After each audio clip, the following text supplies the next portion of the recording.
नमस्कार, हिमाचल समाचार में आपका स्वागत है। आज के मुख्य समाचार। मेधावी छात्र सम्मान समारोह में शामिल हुए मुख्यमंत्री, 222 विद्यार्थियों को किया सम्मानित। मुख्यमंत्री ने कहा, दृढ़ इच्छा शक्ति और मेहनत से कोई भी लक्ष्य मुश्किल नहीं। ऐच्छिक निधि से 25-25 हजार रुपए देने की घोषणा। मुख्यमंत्री ने कहा, ई बसों की खरीद से हरित ऊर्जा राज्य का सपना होगा साकार।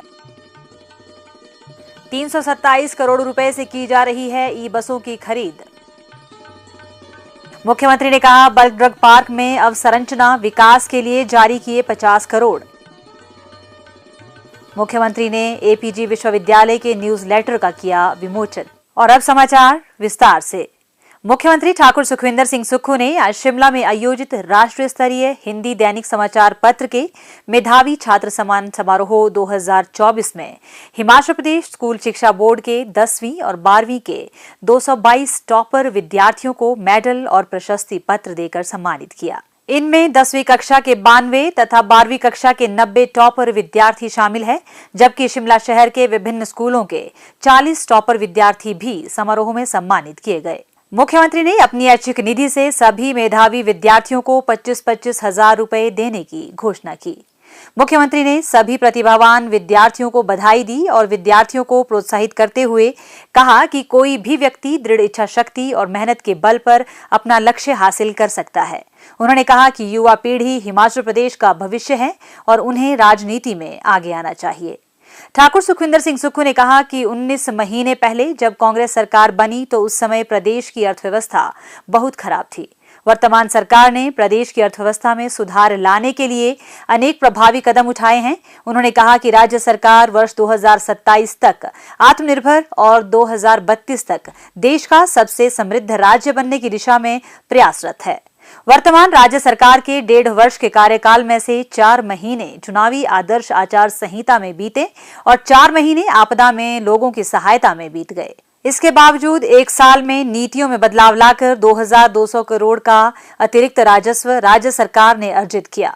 मुख्यमंत्री ने कहा कि आपदा प्रभावित परिवारों को राज्य सरकार फिर से बसाने का कार्य कर रही है। वर्तमान राज्य सरकार ने गुणात्मक शिक्षा पर ध्यान केंद्रित किया है और कम बच्चों वाले सरकारी स्कूलों को बंद करने का कड़ा फैसला लिया। उन्होंने कहा कि कांग्रेस सरकार महज राजनीतिक लाभ के लिए काम नहीं करती, बल्कि शिक्षा में सुधार लाना सरकार की प्राथमिकता है। मुख्यमंत्री ने कहा, शिक्षा का मतलब टॉपर होना नहीं है। शिक्षा का मतलब ये है कि समाज में जो आर्थिक बुराई है, अच्छाई है और कैसे आप आगे समाज के बारे में अच्छा सोचते हैं और कैसे अपने आप को दृढ़ इच्छा शक्ति के साथ आगे बढ़ाते हैं, वो आत्मविश्वास अगर कोई चीज आपको देती है तो वो शिक्षा है। और आज हम शिक्षा के क्षेत्र में मैं कह सकता हूँ पिछले कुछ दिनों से 6-7 महीनों से रात दिन शिक्षा मंत्री से के साथ बैठकों का दौर जारी है। 6000 पोस्टें हमने आर्थिक तंगी के बाद भी शिक्षा में गुणात्मक सुधार हो हमने स्वीकृत की। तो मैं आज प्यारे बच्चों से जो टॉप करके आए हैं, आप आने वाले समय में डॉक्टर बनेंगे, इंजीनियर बनेंगे, नेता बनेंगे। और लोकतंत्र में अच्छे लोगों का आना भी जरूरी है, राजनीति में अच्छे लोगों का भी आना जरूरी है। अगर आप लोग आएंगे तो राजनीति में और सुधार होगा। प्यारे बच्चों, आने वाला कल हिमाचल का है, आने वाला भविष्य हिमाचल का है और शिक्षा के क्षेत्र में वो दिन दूर नहीं जब आप आत्मविश्वास से खड़े होकर हिंदुस्तान में कहीं भी किसी कोने पर कहेंगे कि मैं हिमाचली हूँ और मैं यहाँ से पढ़कर आया हूँ। बच्चों के भी सुझाव है, वो शिक्षा मंत्री को भी मिलकर दे सकते हैं, मुझे भी दे सकते हैं, क्योंकि बेटा जो आपके सामने आज घटित हो रहा है उसको सुधारना भी जरूरी है और जो भविष्य की चुनौतियाँ हैं उससे लड़ना भी जरूरी है। जो प्यारी बेटियाँ हैं, जो प्यारे हमारे बच्चे हैं, सभी का बहुत बहुत शुभकामनाएं देता हूं। और हिमाचल प्रदेश की तरफ से मैं अपनी तरफ से सभी बच्चों को, जो भी 220 बच्चे इन्होंने टॉप किया, उनको मैं 25-25 हजार रुपये व्यक्तिगत रूप से प्रेरणा के लिए देना चाहता हूँ। मुख्यमंत्री ठाकुर सुखविंदर सिंह सुक्खू ने आज शिमला में हिमाचल पथ परिवहन निगम की बैठक की अध्यक्षता करते हुए कहा कि प्रदेश सरकार निगम को आर्थिक घाटे से उबारने के लिए हर संभव सहायता प्रदान करेगी और निगम को आत्मनिर्भर बनाएगी। उन्होंने कहा कि बस सेवा सुविधाएं प्रदेश के लोगों के लिए जीवन रेखा का कार्य करती हैं, क्योंकि प्रदेश में परिवहन का यह मुख्य साधन है। हिमाचल पथ परिवहन निगम लोगों को सुलभ और सुविधाजनक परिवहन सुविधा उपलब्ध करवाता है और निगम के 12,000 कर्मचारी इस संस्था की नींव हैं। मुख्यमंत्री ने कहा कि निगम को हरित परिवहन प्रणाली में परिवर्तित किया जा रहा है और विश्वसनीय परिवहन सेवा के लिए निगम में इलेक्ट्रिक बसों के बेड़े को शामिल किया गया है।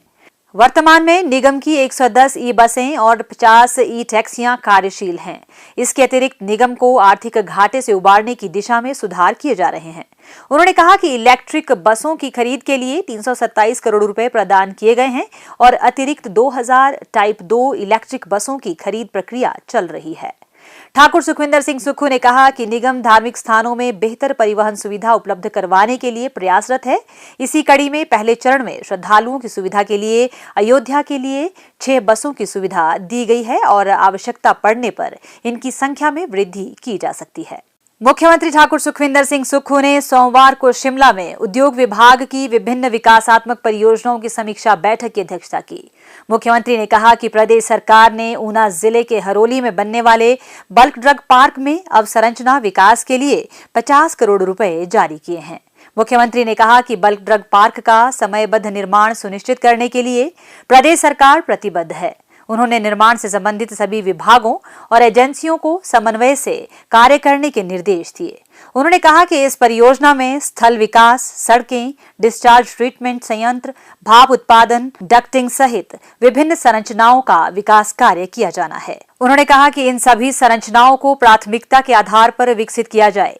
विभिन्न स्तरों पर गुणवत्ता और भविष्य की जरूरतों को ध्यान में रखकर ही कार्य योजना पर दृढ़ता से आगे बढ़ा जाए।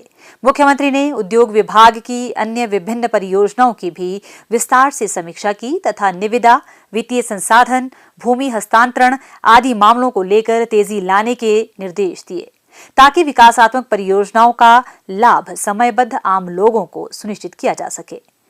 मुख्यमंत्री ठाकुर सुखविंदर सिंह सुक्खू ने सोमवार को शिमला में एपीजी शिमला विश्वविद्यालय के न्यूज़लेटर एजीयू न्यूज का विमोचन किया।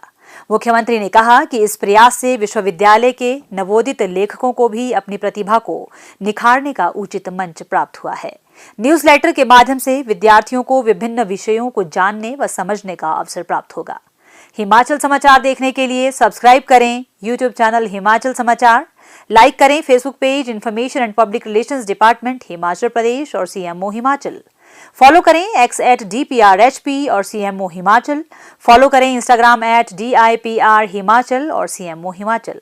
विजिट करें वेबसाइट www.himachalpr.gov.in। इस अंक में इतना ही। कल फिर होगी मुलाकात। दीजिए इजाजत। नमस्कार।